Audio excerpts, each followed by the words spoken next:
Netflix just added Ololade to its Nollywood catalog, and the creators of this series have promised that this series is going to evoke nostalgic feelings. It's like a homage to old Nollywood, but they didn't live up to that promise. Hi, I am Enifome. And I am Voke.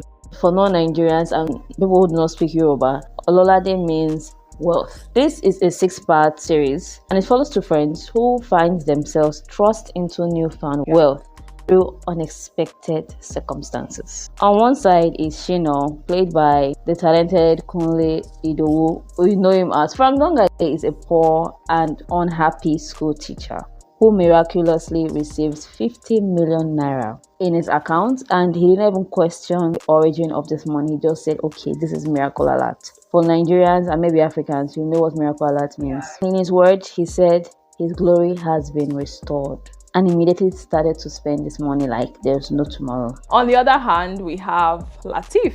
Lateef is played by Femi Adebayo, a womanizing mechanic who accidentally becomes an accomplice to a murder, and he's paid for his silence, like a lot of money. We are talking 20 million naira here. And these two friends decide to embark on a new business venture, but soon they discover that their new wealth comes with dangerous consequences. The primary language spoken in this film is Yoruba. First of all, I'm just going to say that this movie had no business being 6 parts. I completely agree with you. A 2-hour movie would have been fitting. That to show that it was kind of slow paced. Why I really wanted to see it because of the Netflix official synopsis that said two best friends become rich in unexpected ways, and it seemed too good to be true until they get entangled in a deadly money laundering scheme. So I was waiting for that money laundering thing to come about. It came, but it took like episodes for us to get there. There was a lot of unnecessary things going on. I know they want to make like comic relief and build characters, but I felt like most of the characters in this series were unnecessary. Most of the things that happened in this series were very unnecessary to me. The pacing was terribly slow. When you hear the story, first of all, your mind will be like, okay, looks good, let me see what's going to happen here. For the first episode, I was very bored. Bored? I was not happy in the first episode though. The first episode was bank alert. I wouldn't say the first episode I was bored.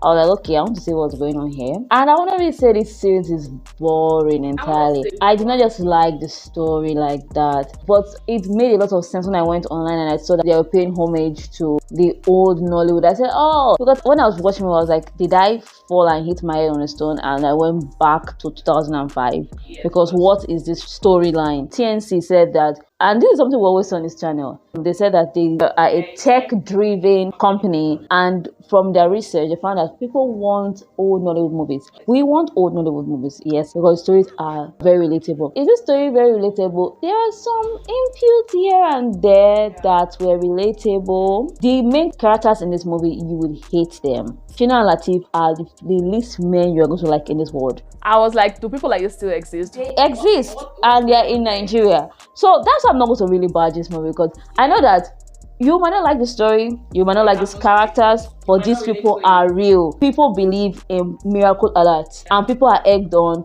by fake prophets. And there's a lot of infidelity going on right under people's nose. Ololade is this web of lies. Like, everybody's entangled in the web of lies. And it's just crazy and nasty and messy. And the way it ended with a cliffhanger, I think we're expecting more episodes. It's season 2.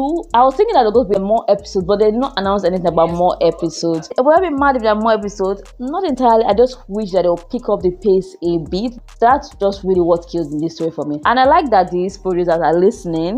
We want stories that we can relate to. We don't want some kind of far-fetched story. Not that you have to always go to the back, because there are stories that are still unfolding in this present day. And I don't think there was any bad acting in this movie, except for the little girl that acted Sade's child. There was no bad acting in this movie entirely. Everybody kind of brought their A game. Yes. I thought Aigbe was great. Yeah, she is. She's a great actress, so definitely. Did well. From Donga, I was not expecting anything less. One of the reasons why I even press play on this film, and he did not disappoint me in any way. Even Adebowale Adedayo, aka Mr. Macaroni, Femi Adebayo, I think he was a good actor, but I feel like maybe problems from the way they wrote that character. I don't know. I don't really like that character a lot. The characters in this movie are hard to like. Yes. Even Shino's mother, like, she did not even have to rehearse for the role. It was just so natural. And they really embodied these characters and delivered. So we can say that it was that feeling of old Nollywood, but we're just hoping that it will just do better. It's not a bad one. So maybe If you see this movie, it might remind you of something from old Nollywood. For me, it was just the atrocity, the story. Either way, it still reminded me of old Nollywood. If you enjoy dramas, if you enjoyed Super Story, you will enjoy this. That's your vibe. You are in mood for any Nollywood drama. I think Ololade fits the description here. It also shed light on betting. I agree with you. It's okay. You can definitely see this one if that is your vibe. You have lessons on accountability. Like, ask questions when you see things like Yes, and there's no such thing as miracle alert. whatever you do, there's definitely going to be a consequence. I'm not a huge fan of it, but I think it's okay. So I'll give it 3 stars.